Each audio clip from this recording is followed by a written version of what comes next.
Fala galera, olha nós aqui, né? Palmeiras classificado para a próxima fase da Copa do Brasil. Joguinho bem nojento, né? Mas o Palmeiras está aí para se classificar, né? Não para jogar bonito. Se chegar até a final e for campeão, jogando mais ou menos, pro torcedor alviverde tá tudo bem, tá tudo ok, né? Não é como outras torcidas aí que exige que o time dê espetáculo. Hoje em dia é difícil um time que dê só espetáculo, né? A gente vê o Real Madrid às vezes tendo que jogar feio. O Palmeiras jogou muito feio hoje, mas garantiu a classificação, foi dominante na partida. Dominante que eu falo, não sofreu, né? Palmeiras conseguiu empurrar do jeito que quis. Vamos lá para mais um vídeo. Respeito do pré-contrato, que existe, não existe, a multa que foi paga, não foi paga, o Al-Sadd, o Palmeiras e a poesia portuguesa, porque também nós temos aqui essa opção de tratar da cultura, que é muito importante. Daqui a pouco a gente mostra essa cultura também. E essa poesia do Abel, será que ele chegará também? Sério, não é brincadeira. Assim? É verdade. Daqui a pouco a gente coloca aí para vocês as aspas do Abel antes da partida. Gustavo Zupac, foi aquele jogo de controle de carga? Até parece que os próprios jogadores falaram, olha, vamos organizar aqui, vamos nos controlar aqui, porque a gente vai estar nas oitavas da Copa do Brasil? Boa noite, Marcela. Boa noite, companheiros, fã de esporte. Não sei se foi um jogo de controle, porque a margem era muito pequena. Né? Então, você controlar uma vantagem de um gol só, é você colocar isso em risco em uma escapada. Eu, sinceramente, acho que o Palmeiras não conseguiu produzir mais. É claro que se o Palmeiras precisasse da vitória, possivelmente o time teria um outro ímpeto para o jogo, teria um giro um pouco mais rápido.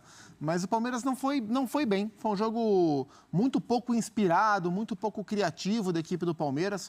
No primeiro tempo, por exemplo, o Palmeiras foi dar o seu primeiro e único chute da primeira etapa com 43, num chute torto do Estevão. Né? O Palmeiras foi acertar o gol do João Ricardo na segunda etapa. E como disse o André, isso não quer dizer que o Botafogo pressionou. Por exemplo, ontem a gente falou aqui sobre a derrota do Galo para o Sport, porém, classificação. No jogo do Galo, o Sport pressionou e mereceu uma vitória larga. Teve a vitória magra. O Botafogo também não conseguiu jogar. E o Botafogo é da mesma divisão do Sport, embora o Sport seja melhor. Então foi um jogo ruim como um todo, em um gramado também ruim. Concordo com o André quanto à questão dos meninos, especialmente do Endrick. O momento em que ele saca o Endrick, eu imaginei que ele fosse sacar o Rafael Veiga, que estava muito apagado, e o Luiz Guilherme gosta de jogar na função do Rafael Veiga. Sim. E esse trio, Luiz Guilherme, Estevão e Endrick juntos, foi o trio que deu uma bagunçada e uma clareada naquela virada espetacular do Palmeiras em Quito contra o Del Valle. Então, quando eu vi o Mike e o Luiz Guilherme para entrar, eu imaginei que ele fosse tirar de fato o Estevão para colocar o Mike, mas que ele fosse sacar o Veiga. O Endrick estava no momento de crescimento, penúltimo jogo a princípio do Endrick pelo Palmeiras, de fato um ritmo de despedida. Mas assim, o Palmeiras não precisou jogar mais, então jogou o que precisava, levou o resultado que precisava, avança na Copa do Brasil, mas eu imagino que o Abel, que muitas vezes é muito transparente em relação ao sentimento dele do jogo, acho que ele vai tocar nesse ponto, que hoje o Palmeiras não entregou aquilo que ele e Abel imaginava que o Palmeiras pudesse entregar. André, a gente tem alguns pontos, alguns jogadores abaixo, como disse o Zupac, né? Obviamente, quando um time não tem uma boa performance, não dá para elencar um, dois, né? Claro. É um todo. Mas quem te chamou mais atenção nessa escala de abaixo, talvez não só pegando esse jogo, mas de um momento que talvez não esteja nesse ritmo? Entre os dois? Não, entre todo mundo? Lado ao viver. Ninguém me chama a atenção por não estar bem. A gente tem visto, e isso tem sido um assunto debatido já, que o Gustavo Gomes, em determinadas situações, não tem mantido o nível que ele acostumou a torcida do Palmeiras a ver, a todos nós. E muito provavelmente isso tem relação direta com determinados esquemas de marcação usados pelo Abel, em que, às vezes, o Gomes é obrigado a perseguir jogadores. Isso aconteceu no primeiro jogo entre Palmeiras e Botafogo. No lance do segundo gol, aí tem uma pegadinha, muito bem explicada pelo Fernando Praz no comentário a respeito do gol. Se o fã de esportes lembra, essa é o gol do Botafogo no Allianz Parque é uma situação na qual o Gomes sai para perseguir e no domínio de bola ele perde a jogada. a jogada segue, tem um drible dentro da área, um belo gol do jogador do Botafogo.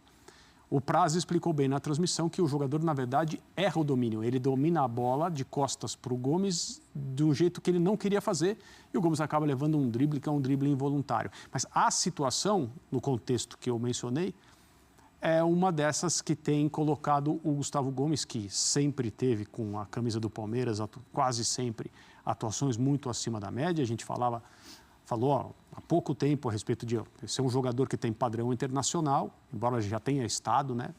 E depois saiu da Europa.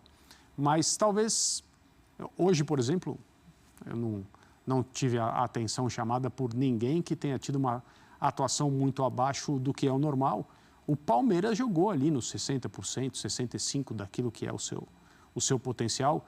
E eu não estou nem falando de atuações brilhantes, estou falando do que é o normal competitivo de uma equipe que há muitos anos vem aparecendo e bem em quase todas as competições. Ô Zupa, mas o Veiga não é esse jogador que está um pouco abaixo, mas não é de hoje. E aí uma partida como essa, contra o Botafogo, fica todo mundo naquela expectativa, olha, ele vai voltar a jogar esse futebol e não é isso que a gente viu mais uma vez? Ele não está conseguindo até aqui reencontrar o seu nível padrão, o nível que ele está acostumado a jogar e que a gente está acostumado a esperar dele.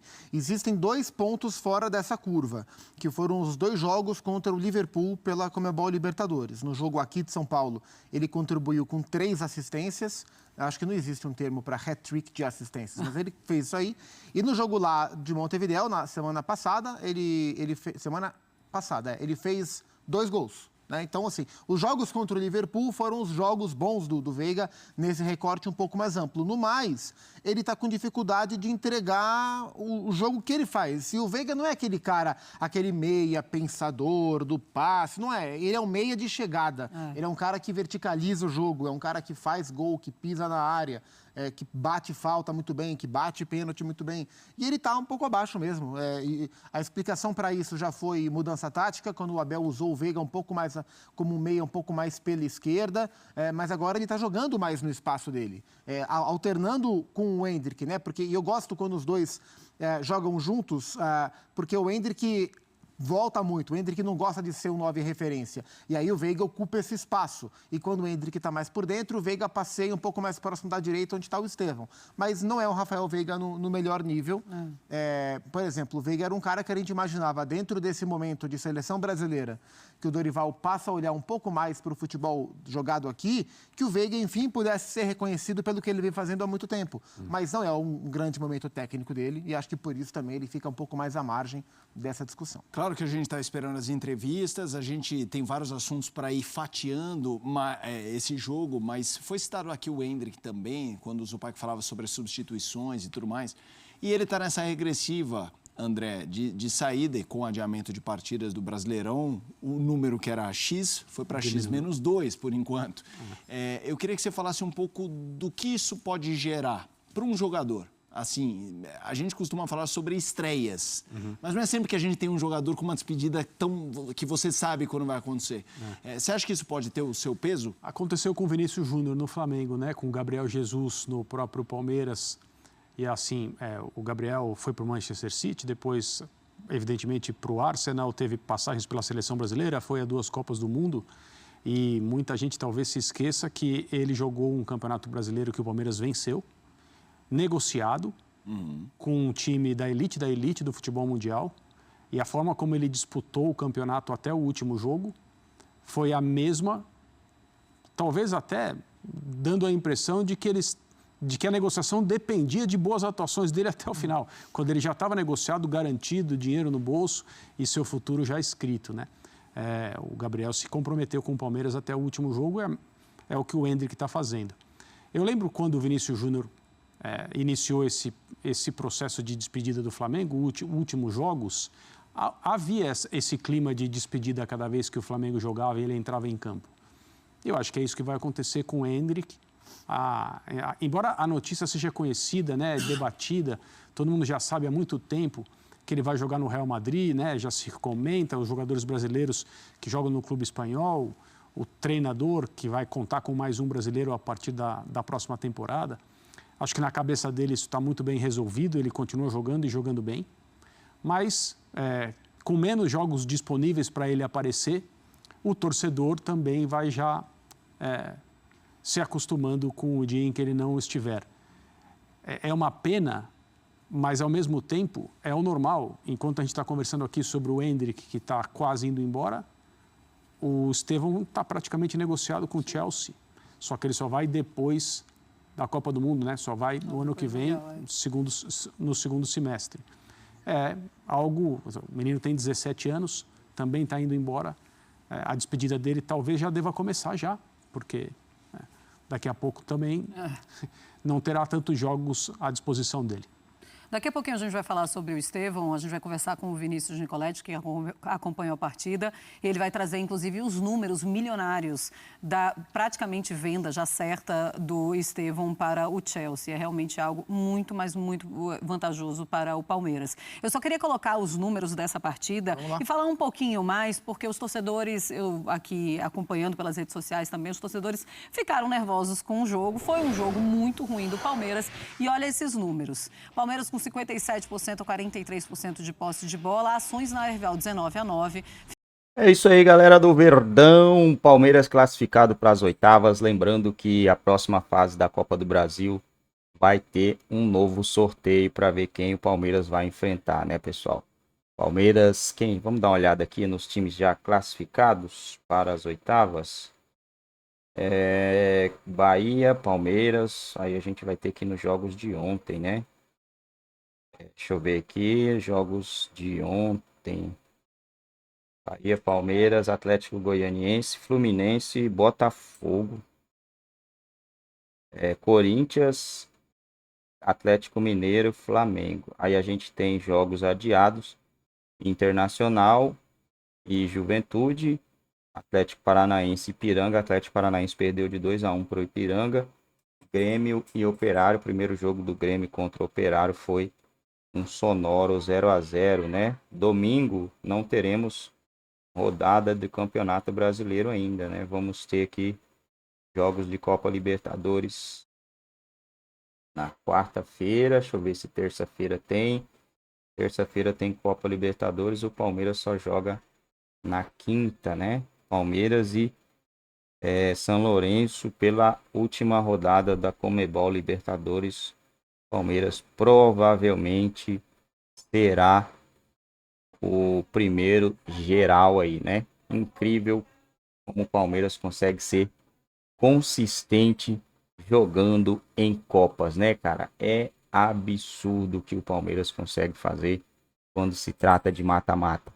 Fato é que tem sido eliminado de umas formas meio estranhas nos últimos anos aí, né? Ano passado e ano retrasado, parece que foi São Paulo, a Copa do Brasil. 2 anos consecutivos, né? E Libertadores para o Boca Juniors. Uma eliminação ali, um time que não venceu uma partida na fase mata-mata da competição, conseguiu chegar à final, né? Esse é o Boca Juniors, né? E o próximo jogo do Verdão no Campeonato Brasileiro foi reagendado, né? Criciúma e Palmeiras. Criciúma tá perdendo pro Cuiabá de 1-0. O jogo provavelmente vai para os pênaltis. O jogo após esse é contra o Vasco em casa e depois o Atlético Mineiro fora. Campeonato Brasileiro que tem o seu líder Atlético Paranaense, Bahia, né? São líderes ali, saldo de gol. Flamengo com 11. Botafogo 10, São Paulo 10, Cruzeiro 10, Atlético Mineiro 9, Red Bull 9. E logo após o Palmeiras em nono, na nona posição com 8 pontos em 6 jogos e apenas 3 gols feitos. Isso é algo assustador, né? Isso ninguém pode negar que é assustador. Irreconhecível o Palmeiras.